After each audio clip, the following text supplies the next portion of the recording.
On a tous déjà imaginé ce que l'on ferait si on décrochait le jackpot. Le tour du monde, prendre du temps pour soi et pour ceux qu'on aime, sécuriser l'avenir de sa famille. Pour Jean, Leïla et Marc et tant d'autres, le rêve est devenu réalité. Ils ont coché les bons numéros ou gratté le bon ticket et se sont réveillés un matin, grands gagnants de la Française des Jeux. Leur vie a-t-elle changé après ce coup de chance ? Sont-ils restés eux-mêmes ? Au fond, ça veut dire quoi être un grand gagnant ? À travers ces récits inspirants, découvrez les parcours extraordinaires de celles et ceux qui, un jour, ont gagné. Dans son roman « Debout payé », l'écrivain Gauze dévoile les pensées secrètes d'un agent de sécurité dans des grands magasins parisiens. On y découvre son regard sur le monde et parfois les rêves qu'il s'autorise à avoir. Jean est lui aussi agent de sécurité et il lui arrive également de rêver pendant ses heures de travail jusqu'au jour où il découvre qu'il est l'heureux gagnant du loto et remporte 8,5 millions d'euros.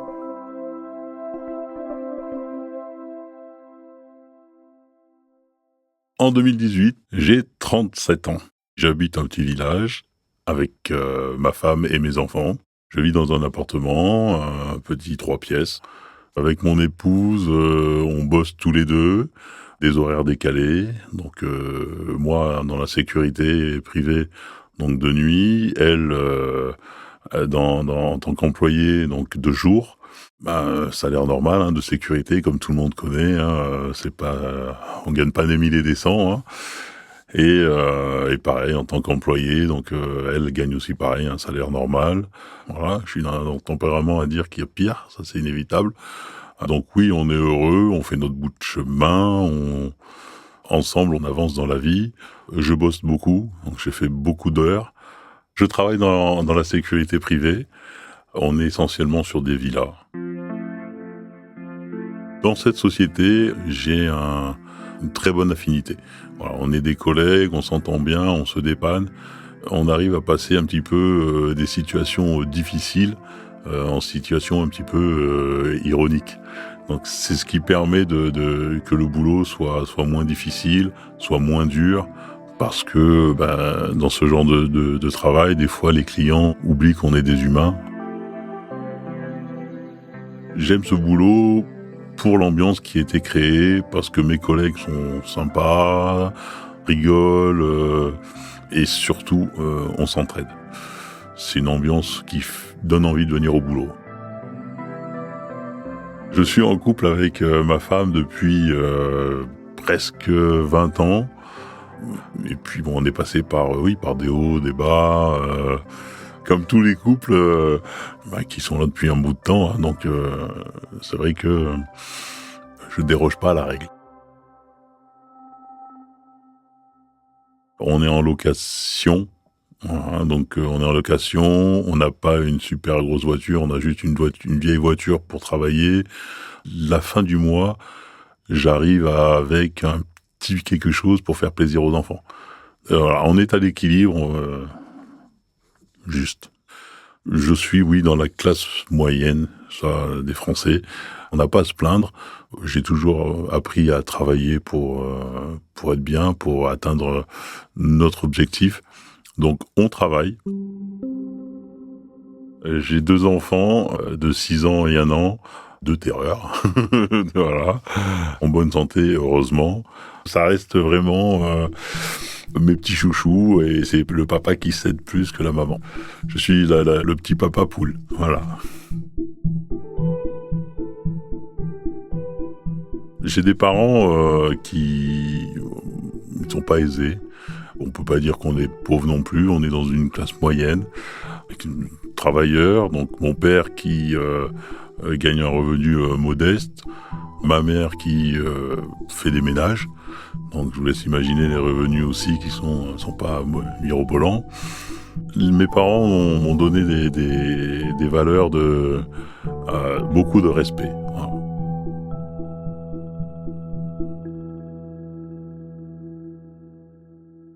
On a des valeurs famille, j'en ai aussi pas mal. On se soutient mutuellement entre frères. On essaie de se débrouiller, de s'entraider ensemble. Voilà. Voilà, je suis un bon vivant. Après, généreux, je pense que je suis généreux. Dans nos barbecues, je suis le premier à dire je prends la viande, Je suis toujours dans cette optique de générosité parce que je peux le faire. Je dirais pas que je donnerai les yeux fermés, mais aux personnes que j'apprécie réellement, en qui j'ai confiance depuis un bout de temps, effectivement, des fois la limite, elle se trouve pas. Je dirais que c'est un plaisir d'être généreux. Oui, ça me fait plaisir, le fait de pouvoir donner, de partager ce qu'on a. Pour moi, je trouve que ça crée une petite joie. J'ai toujours eu un compte de jeu sur Internet avec mes numéros que je joue. Après, effectivement, quand je suis sur la route, de temps en temps, je vois la Française des Jeux, je dis j'ai un peu de temps. Donc je m'arrête, voilà, je m'arrête, je me dis tiens, allez, et si je jouais une petite grille, c'est comme ça reste comme ça, mais c'est pas un besoin de jouer, voilà, c'est vraiment quand j'y pense, je me dis tiens là, quand je vais au boulot, quand je sors du boulot, je dis tiens si j'allais faire un loto, on sait jamais, ça peut marcher. Je suis comme toutes les personnes qui se disent quand je vais gagner au loto, je fais de grands voyages. Je quitte mon boulot. Au revoir, président. C'est le rêve que j'ai quand je fais ma grille de loto, quand je demande mon flash. Je m'évade dans mon rêve, dans mon petit monde, et puis je me dis, là, si je gagne, je quitte mon boulot, je m'en vais, je vais visiter le monde, je vais voir le monde. Voilà. Et à chaque fois que je fais mes petites grilles, j'ai mon petit rêve de 5 minutes. Voilà. Et je divague.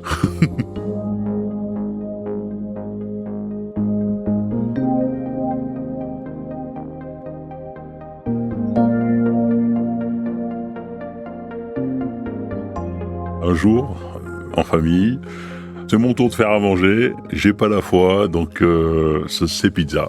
Donc on commande des pizzas, j'attends que ce soit prêt, une fois que c'est l'heure, je descends, je vais chercher mes pizzas, malheureusement elles sont pas encore prêtes, je décide d'aller retirer, comme ça je me dis ça me fera de la monnaie, je vais le payer en liquide. Je vais retirer de l'argent et je me retourne et je vois un petit peu plus loin un tabac avec FDJ. J'ai dit je vais me faire une petite grille loto, donc je pars. Je vais me faire ma petite grille loto normale et je retourne chercher mes pizzas qui cette fois-ci sont prêtes. Je prends mes pizzas avec mon ticket dans la poche. Je rentre à la maison. Je pose mes pizzas, je sors ma petite grille, tout le monde voit que j'ai joué au loto. De là, je leur dis gentiment, si je gagne, on prend une maison avec une piscine. Tout le monde rigole un petit peu parce que ça reste un doux rêve de gagner. Donc effectivement, la plus grande me dit ouais chouette, une maison avec une piscine parce qu'elle ne connaît pas le loto. Et ma femme me dit oui, tu as raison, si on gagne, on prendra une maison avec piscine.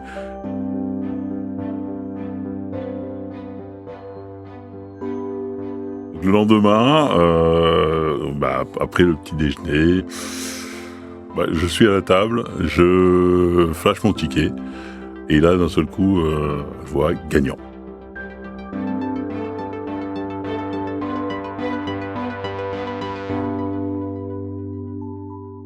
Comme c'est gagnant, je cherche partout, je vais sur Internet, sur le site du loto, pour essayer de trouver les bons numéros. Voilà, de trouver les numéros qui sont sortis la veille. Madame appelle les beaux-parents qui, eux, ont le journal et qui nous donnent réellement les numéros du loto. On les a tous. On a vraiment tous les numéros, jusqu'à l'étoile. La belle-mère nous dit, en rigolant, « Qu'est-ce qu'il y a ? Vous avez gagné au loto ?»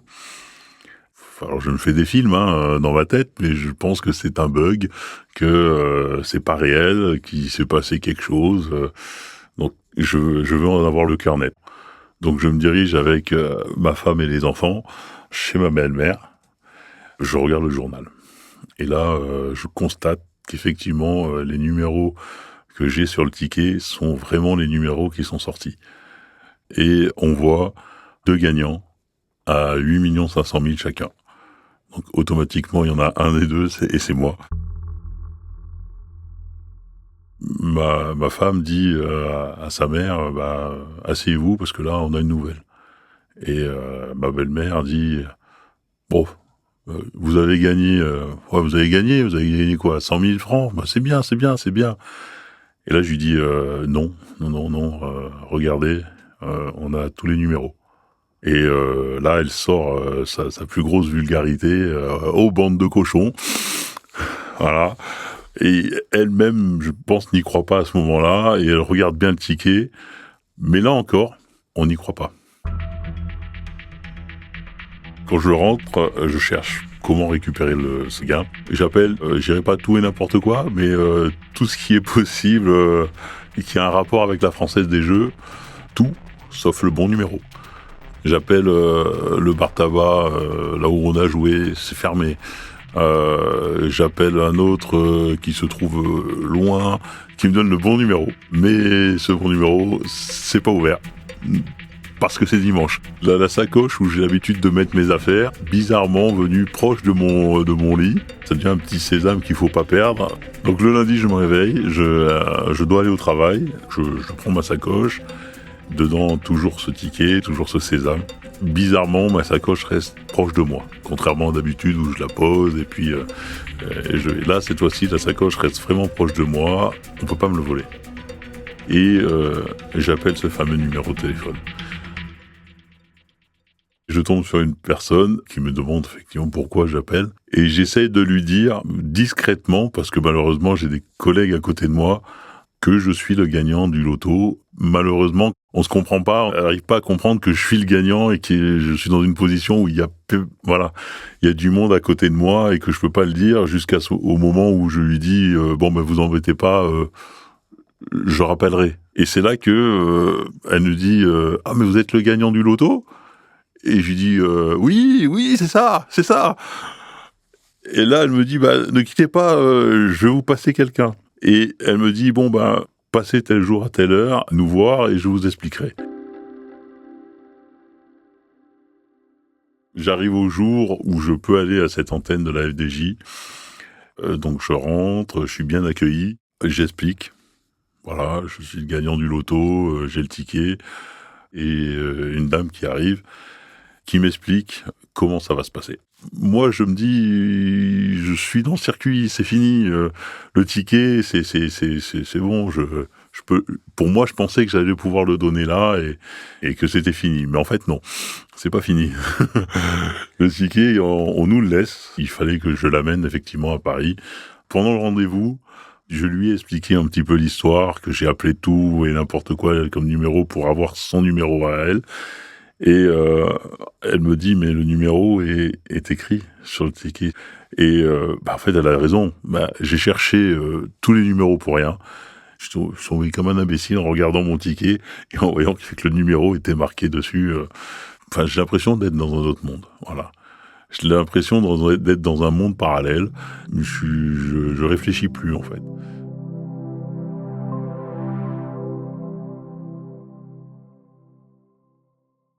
Quelques jours plus tard, je monte sur Paris pour récupérer mon gain à la FDJ. J'ai une personne qui m'attend, que je ne connais pas du tout, qui nous met à l'aise, parce que en fait, je monte pas tout seul, je monte avec madame. Les enfants sont chez papy, mamie. Je regarde tout comme un agent de sécurité, tout ce qui est autour de moi. On rentre dans une salle, elle est partie chercher un chèque. Donc, c'est un petit chèque. J'ai eu parce que moi j'avais demandé à ce que ce soit viré parce que je me voyais mal passer dans Paris avec mon chèque dans la sacoche. C'est un chèque spécimen et là on réalise. De là tout devient réalité. Je me rends compte que de mon petit salaire à 1250 €, je passe à 8 500 000. Et là, effectivement, j'ai fondu en larmes. Je suis pas quelqu'un qui pleure, Et là, réellement, j'ai fondu en larmes dans les bras de la personne de la FDJ. Voilà, de toute façon, elle ne pouvait pas s'échapper. Je suis tombé, j'ai attrapé, c'était la seule qui était devant moi. Hop. Je pense que là, effectivement, tout le stress que j'avais est tombé. Et j'ai réalisé que les problèmes sont finis. Il y a de la joie, il y a plus de stress, il y a beaucoup d'émotions. Je peux pas tout décrire, mais la joie, de l'incompréhension. Pourquoi moi, pourquoi pas quelqu'un d'autre?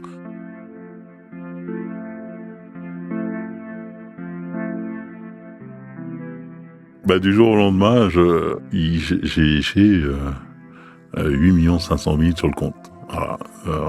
On passe d'un 1200 à 8 500 000 et c'est tout juste magnifique. Après, qu'est-ce qu'on fait de 8 500 000? Je me suis toujours dit dans mes propres rêves, je démissionne, je voyage, mais ça se passe pas comme ça. Le premier achat, la maison. Donc, recherche de la maison. Trouver une maison avec une piscine, comme je l'avais dit, toujours discret, parce que on n'aime pas se faire voir, on aime rester discret, donc on a cherché un peu à droite à gauche, jusqu'à ce qu'on trouve une maison qui nous flash dans un quartier résidentiel, avec un peu des maisons tous quasiment identiques. Ils ont tous une piscine, ils ont tous une petite piscine comme la nôtre. On n'a pas une grosse maison, on a une maison normale. Là, c'est le coup de cœur. Voilà. Là, c'est l'endroit rêvé où on peut se fondre dans la masse. On achète là. Alors, on s'est acheté une maison avec ma femme. Je me suis acheté la voiture. Et j'achète une maison à ma mère et un appartement à chacun de mes frères. Pendant la recherche de la maison, j'ai pris ma première résolution. C'est moi qui diminue mon activité et madame qui arrête de travailler. Et moi, je garde le boulot parce que je veux garder les pieds sur terre. Je veux me dire, en travaillant, je dépenserai moins. J'ai mes amis qui sont là.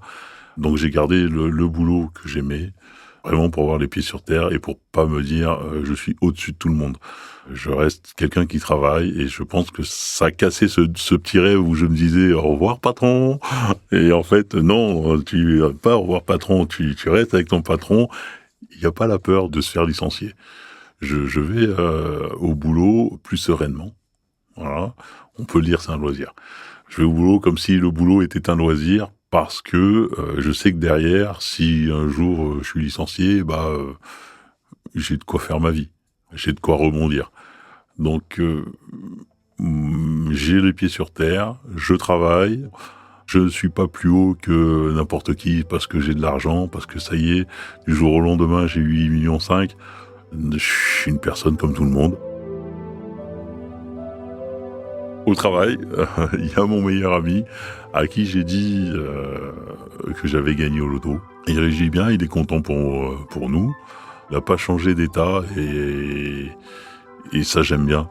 J'aime bien parce que c'est là que je vois que ça reste c'est pas mon meilleur ami pour rien. C'est parce que il a pas changé, il est toujours resté pareil.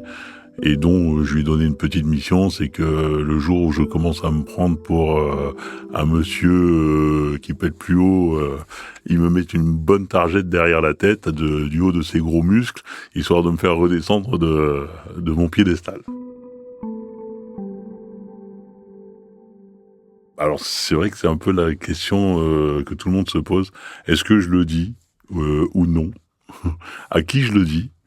Et pourquoi je le dirais pas? En premier, c'est vrai que, est-ce que je le dis à mes enfants? Est-ce que je dis, ça y est, papa, maman, ils ont gagné le loto, vous êtes millionnaires, on a plein d'argent. Et la question a trouvé très vite une réponse. On le dit pas parce que ils ne savent pas encore ce qu'est l'argent. Ils n'ont pas le même discernement que nous. Tant qu'on n'a pas un peu travaillé, il faut pas croire que l'argent tombe du ciel. Donc il faut travailler un petit peu pour savoir ce que c'est l'argent et voilà. Donc on s'est dit avec madame, on ne lui dira pas avant ses 18 ans. À un moment donné, elle va bien voir que son compte est plein, donc elle va bien se rendre compte que de l'argent, il y en a. D'où il vient, ça, elle ne saura pas. Mais entre-temps, à l'âge de 16 ans, qu'on peut déjà commencer à travailler. Donc elle aura déjà travaillé, elle saura c'est quoi de faire des heures pour gagner de l'argent, que c'est dur de gagner de l'argent parfois. Donc aux enfants, non, ils sont trop jeunes et au moins ils le diront pas à tout le monde en disant ouais, papa il a de l'argent, on peut faire ce qu'on veut. Je sais pas comment je lui dirai, j'essaierai au maximum qu'elle pense pas que papa a caché ça pour le garder pour soi, je vais essayer de trouver des mots pour qu'elle pense que si papa ne l'a pas dit, c'était pour son bien. Pour la deuxième, ce sera la surprise. Parce qu'une fois qu'on l'a dit à la première, à 18 ans, voilà, il s'est passé ça qu'on t'a pas dit. Surtout, ne le répète pas. C'est pas dit qu'elle ne le répète pas. On ne sait pas à qui le dire. En fait, on fait un pari sur l'avenir. On ne sait pas si je le dis à mon frère, est-ce qu'il va changer? Est-ce qu'il va se dire, ouais, bon, maintenant, voilà, il a plein de sous, c'est plus pareil, il se la pète, je veux plus le voir, ou est-ce qu'il va contourner en étant vénal, en disant, bon, bah, mais ouais, t'as lâché un petit souci, j'ai un problème, tu peux pas me dépanner, et à force de le dépanner, comme ça, lui, ça lui fait une rentrée d'argent. En fait, c'est des paris. On fait des paris en disant, bah, vu que c'est la famille, moi, c'est mon pari que j'ai fait. Je me suis dit, vu que c'est la famille, je fais le pari de le dire en croisant les doigts qu'ils ne changent pas, qu'ils restent tels qu'ils sont, qu'ils me voient pas pour quelqu'un de très riche. Ils changent pas. Et jusqu'ici, les personnes qui sont au courant n'ont pas changé. Dans mon travail, ils doivent se poser des questions. Quand j'arrive au travail avec ma nouvelle voiture, c'est pas une voiture flambante, mais ça reste une bonne voiture. Et le fait qu'elle soit neuve, en fait, ça facile de tout le monde. Quand on achète un nouveau véhicule, on nous dit « Ah, t'as gagné au loto !» Et c'est vrai que mes collègues, ils ont vu ça, et la première chose qu'ils m'ont dit « Ah, t'as gagné au loto !» Et le fait de leur répondre « Oui », en fait, ils me croient pas. Et ça, c'est marrant.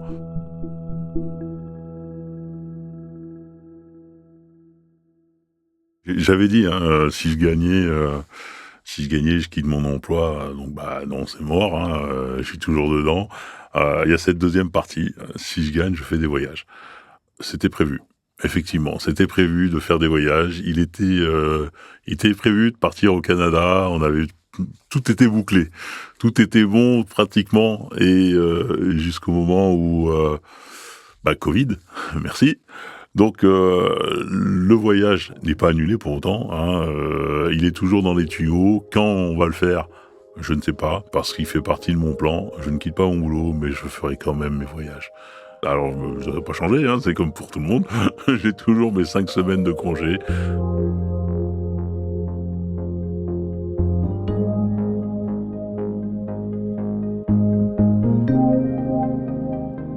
Ce choix de pas changer, je pense que c'est une éducation. Ça fait partie de mon éducation. Ce choix de dire, je garde mon boulot pour avoir les pieds sur terre, c'est des valeurs que mes parents m'ont inculquées. Je sais pas, on pourrait dire, est-ce que c'est parce que je regrette d'avoir gagné moi et que les autres, c'est peut-être quelqu'un d'autre aurait dû gagner à ma place? Je peux pas répondre à la place.